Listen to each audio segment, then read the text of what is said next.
They're technologies that are relying on historical data and a really racially biased and flawed system to make predictions about the future. And they're often adopted under the guise that they're more objective or fair or impartial, when the reality is they're just further concretizing the inequities that already exist in our society. I was curious, you said that these technologies make it harder for you to do your work. And I'm curious if you can explain why. Yes, so I guess part of explaining why I made that comment is because a lot of my work has been looking at not only commercial uses like social media platforms, but also uses of algorithms and data-driven technologies within the government sector. So I've written about the use of predictive policing and risk assessments in the criminal justice system, which are just accelerating the racial disparities within that sector. But they're often... Will you explain what that means, Rashida, for people? Yeah, so predictive policing is a technology that relies on police and other data to predict who may be a victim or a perpetrator of a crime or where a crime may occur. And risk assessments are actuarial tools that attempt to use historical data, perform statistical analysis to then predict decisions for similarly situated individuals, usually judges.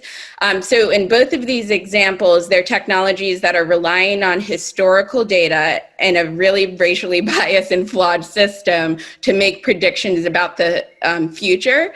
And they're often adopted under the guise that they're more objective or fair or impartial, when the reality is they're just further concretizing the inequities that already exist in our society, and then giving this gloss of fairness on top. So it's that when I give those examples, the challenge is you're not only dealing with the mythology that comes along with anything related to math, tech, science that we have in society, but you're also grappling with these deeper structural issues that we really haven't learned how to deal with as a society, and trying to tackle them all at once. And then if you take that out and look at the private sector, you're dealing with similar issues, and that, like, we've talked about misinformation, hate speech is another issue. These aren't new issues in society, but the design of these platforms are made so that they amplify these issues. And we're also dealing with a society that hasn't dealt with those issues, at least legally, in an equitable or manageable way to date. So we're asking both technology companies to solve problems we can't really solve, and then we're integrating similarly flawed technologies into our social systems and public systems that already have deep cracks in them, and then asking to solve those along with the tech issues on top. Facial recognition block. We're here to make a planet. Can't nobody stop.